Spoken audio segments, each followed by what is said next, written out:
recording. I'm recording. Come on. Come on, mommy. Come over here and sit down right here. I'm recording. Yes. Get off your bike, young man, and come over here and sit by. I'm recording. Come on, y'all. Sit right here. Sit over here so I can get the. Sit over here. I'm trying to get a shot with the. I'm trying to get in the center so you can sort of. Come on, sit down. Yes. Mommy, sit over here. I'm trying to get a shot. Now, Mary, you sit over there.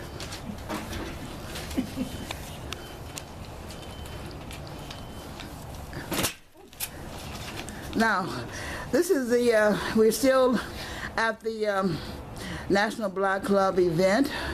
My friend Mama D, Eve Angel, Emmett Till Road. I'm so glad she made it. Now, I honor this lady for doing the work that she did. Emmett Till Road. And see, Rahm Emanuel know for a fact he trying to change that to Emmett Till Green Street, but it's not going to be under no other alderman's name. It's going to be representing Eve Angel, Mama D, because they're not going to do Stroger, because Stroger didn't want the trains to even come to Stony Island. So I told him that, and so we have an Emmett Till Street in Quarry, Nigeria, International Pro-Life Federation. We're also going to have an Emmett Till Street in Kenya, Festo Muasa, and then President Uhuru Kenyatta is now in the Purple Movement. With this last week, we represented Thomas Sankara. He was an upright guy, the president of Kenya said. He said, acknowledge him on Wednesday.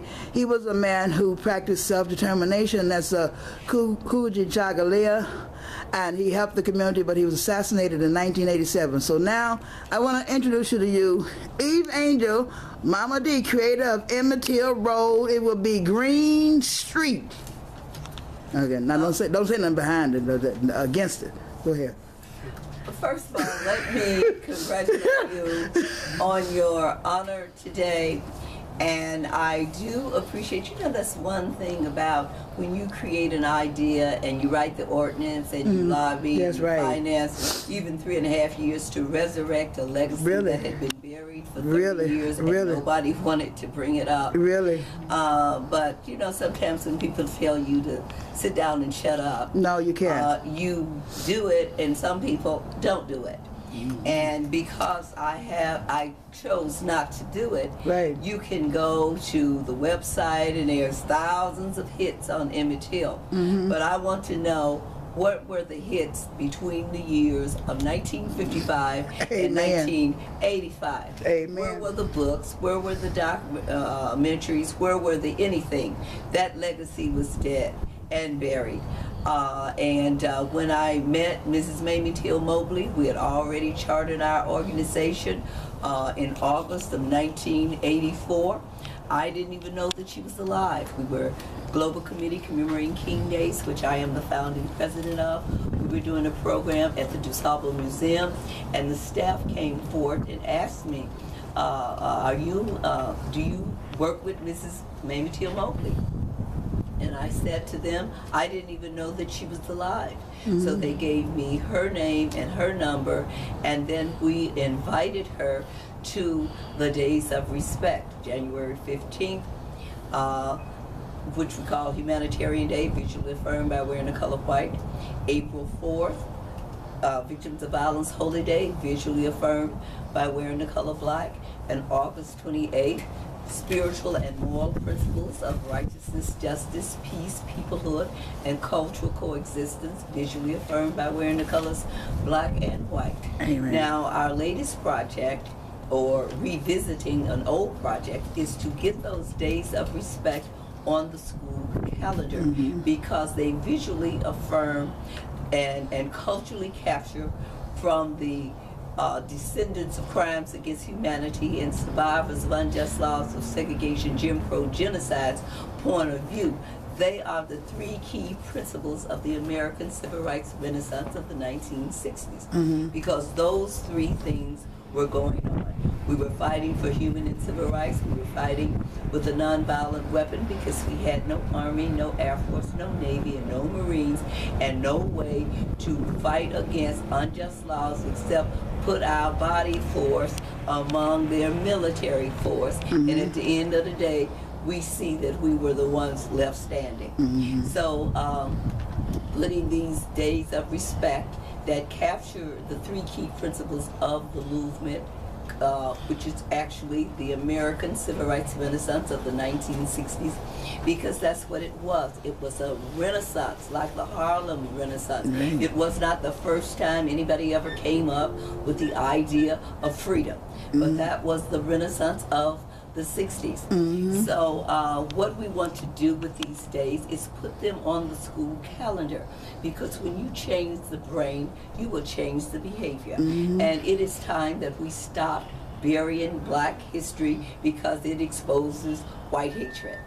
And I've never been one to go along to get along, and that's why we are where we are today, going backwards, while other groups, not even citizens, have been given reparations and development relief, education for alien as a non-citizen minors. That's DREAM Act, which the president used his executive pen to write into law, while at the same time he did this June 15th, 2012, during the height of Juneteenth weekend, whereas on June 18th, 2009, the United States Senate, after 243 years, finally apologized for slavery and unjust laws of segregation, Jim Crow, genocide, and that quoted Bill Clinton and George Bush in that apology for slavery, that the vestiges of slavery and Jim Crow still exist today. Yet he put in a disclaimer: no development, no relief, no education for you African American minors or African American people, period. And people really don't comprehend that that DREAM Act is from preschool to graduate school, even if you're part-time in graduate school. Everything known to man where education is concerned is absolutely free to non-citizens. And in addition to that, there is amnesty for any crime that is not a federal crime for non-citizens. However, the same senators are busy working on laws that take state crimes and make them federal crimes, so that our young people can be given more time and fulfill the prophecy that they have laid out for us, that 1/4 of Black people will be locked up in jail by the year 2020 as recycled slaves, because the 13th Amendment, signed on December 18, 1865, clearly states there should be neither slavery nor involuntary servitude in America or throughout its territory, except when you are duly convicted by a jury of your peers. Well, if half the jury was not crimes against humanity, descendants and survivors of unjust laws of segregation, Jim Crow, genocide, they were not juries of our peers. But that's beside the point. I got 4 more minutes, so say something about the pro-life. The point is, when you go to jail, you are a recycled slave, and there's no emancipation from that. When you get out of jail and you think you're going to straighten up and fly right because you served your time, you're in for a rude awakening. You got that R on your chest as a recycled slave, and it's there forever. There's something about pro-life now, because I got it. Now, pro-life, there are many things to destroy human beings. Same-sex can't reproduce. Having our children educated that they should seek dogs as comforters is a way of population control. Birth control is the biggest method of population control. And not just control, but in particular control of certain people, like the parents of civilization. Say abortion. Can I say something about abortion? Carry up, I got abortion is the Messiah was not aborted. The many women have not aborted babies, and they are a gift. And he blessed the womb, and he blessed the babies in the womb, and he knew them in the womb. This is Eve Angel Mama speaking. I'm so thankful she made it to the awards. That we have. This is Miss Standberry, International Pro-Life Federation. Life to give our children. And our race deserves as much right to live as anybody else's race. Amen.